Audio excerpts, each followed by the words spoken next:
नमस्कार। स्वागत है आपका हमारे इस YouTube चैनल पर। मैं मुनमुन श्रीवास्तव आपका हार्दिक अभिनंदन करता हूं। दिल्ली विश्वविद्यालय में इन दिनों दाखिले की प्रक्रिया चल रही है और प्रवेशार्थी बड़ी टेंशन में हैं। टेंशन में इसलिए हैं क्योंकि ड्यू के ही कुछ प्रिंसिपलों ने उनकी टेंशन बढ़ा दी है। पिछले दिनों अखबारों में कुछ कॉलेजों के प्रिंसिपलों ने कहा कि इस बार कट ऑफ बहुत ऊंची रह सकती है। श्री राम कॉलेज के प्रिंसिपल ने कहा, हिंदू कॉलेज से भी ऐसी खबरें आई, लेडी श्री राम और तमाम कई कॉलेजेस हैं जिनके टीचर्स ने कहा, प्रिंसिपलों ने कहा कि कट ऑफ ऊंची रहेगी। इसमें कोई नई बात नहीं है। आप दिल्ली विश्वविद्यालय में पिछले 10 साल का इतिहास उठा के देख लें, हर बार कट ऑफ ऊंची रहती है और फॉर्म भरे जाने और कट ऑफ निकलने के बीच में यही चर्चा सबसे ज़्यादा होती है कि इस बार कट ऑफ कितनी होगी। मेरे पास भी रोज़ाना इस संबंध में कम से कम 50 कॉल आते हैं कि आप अपने अनुभव से बताइए कि इस बार कट ऑफ कितनी रहेगी। ये सवाल बिल्कुल वैसा ही है जैसे ये कहा जाए कि सलमान खान की शादी कब होगी। दरअसल कट ऑफ ड्यू के कॉलेजेस के लिए आज भी एक स्टेटस सिंबल ही है। स्टेटस सिंबल इसलिए क्योंकि पहली कट ऑफ तमाम कोर्सेज के लिए बहुत हाई रखी जाती है, लेकिन उतने एडमिशन नहीं होते। आप विश्वविद्यालय से इसका आंकड़ा निकलवा के देख सकते हैं कि कितने एडमिशन पहली कट ऑफ में हुए जब कट ऑफ 100 के आसपास थी। सबसे पहले ड्यू के इतिहास में कंप्यूटर साइंस के में ऑनर्स कोर्स की कट ऑफ को 100% रखा गया था। बाद में ड्यू के ही एक कॉलेज ने पॉलिटिकल साइंस की कट ऑफ 100% निकाल दी और उसी साल लगातार सीटों को भरने के लिए कई कट ऑफ निकाली गई और फिर भी सारी सीटें नहीं भरी, कुछ सीटें खाली ही रह गई। पिछले साल के भी अगर आंकड़े निकाल के देखे जाएं तो जितनी सैंक्शन सीट हैं उतने प्रवेश नहीं हुए होंगे। इसका कोई आंकड़ा विश्वविद्यालय ने कभी जारी नहीं किया। हाँ, इन दिनों फॉर्म भरे जाने के आंकड़े ज़रूर दिल्ली विश्वविद्यालय प्रतिदिन अपनी वेबसाइट पर अपडेट करता है कि आज इतने फॉर्म भरे गए और फॉर्म भरे जाने की संख्या इतने लाख तक पहुंच गई।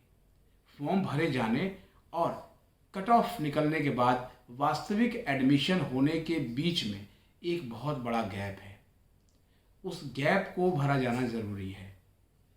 क्या तार्किक कट ऑफ नहीं हो सकती कि कैसे एडमिशन किए जाए?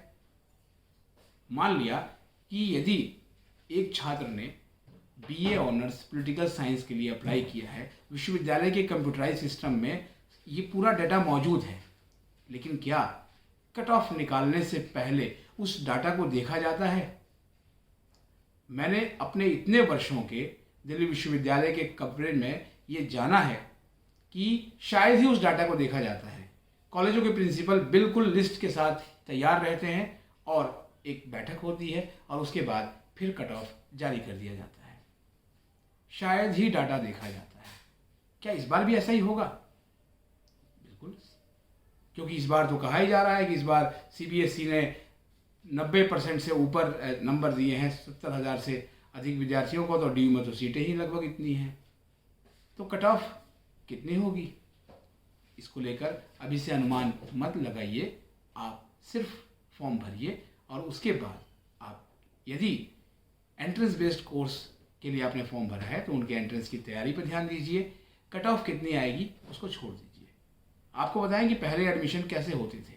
पहले दिल्ली विश्वविद्यालय 3 कट ऑफ निकालता था, पहली, दूसरी और तीसरी। उसके बाद कहीं कहीं चौथी कट ऑफ भी निकलती थी और उसके बाद मेरिट बनाकर दाखिले होते थे। यानी कि हर कॉलेज में जिस जिस कोर्स में जितनी सीटें होती थी उनके लिए एक एप्लीकेशन मंगाई जाती थी और उस एप्लीकेशन के आधार पर मेरिट लिस्ट बनाई जाती थी और सारी सीटें भर जाती थी। लेकिन जब से ये सेंट्रलाइज सिस्टम हुआ है तब से सीटें खाली रह जाती हैं। क्यों? क्योंकि तमाम प्रक्रिया सेंट्रलाइज अपनाई जाती है। इस प्रक्रिया की आलोचना सवाल नहीं है। सवाल ये है कि यदि कॉलेज विषयों की कट ऑफ तार्किक ढंग से निकालें और इस बात पर ध्यान दें कि हमें अच्छे विद्यार्थी लेने हैं और अपनी सीटों को भरना है, इस पर अगर ध्यान दिया जाए तो फिर एक व्यवहारिक कट ऑफ निकलेगी और अधिक से अधिक विद्यार्थियों को प्रवेश मिलेगा, सीटें खाली नहीं जाएंगी। मेरा विश्वविद्यालय प्रशासन से भी अनुरोध है कि कॉलेजों को इस संबंध में निर्देश दें कि कट ऑफ से पहले वो तमाम तैयारी कर लें कि उनके पास इतनी सीटें हैं और इतने एप्लीकेशंस उनके कॉलेज के लिए हैं, तो फिर उनको कट ऑफ निकालने में बहुत आसानी होगी और कट ऑफ वो तार्किक रूप से निकाल पाएंगे। आपको हमारी बात कैसी लगी हमें कमेंट बॉक्स में ज़रूर बताइएगा। हमारे इस चैनल को आप पसंद कर रहे हैं, इसके लिए हम आपके हृदय से आभारी हैं। मिलते हैं एक और एपिसोड के साथ, तब तक के लिए नमस्कार।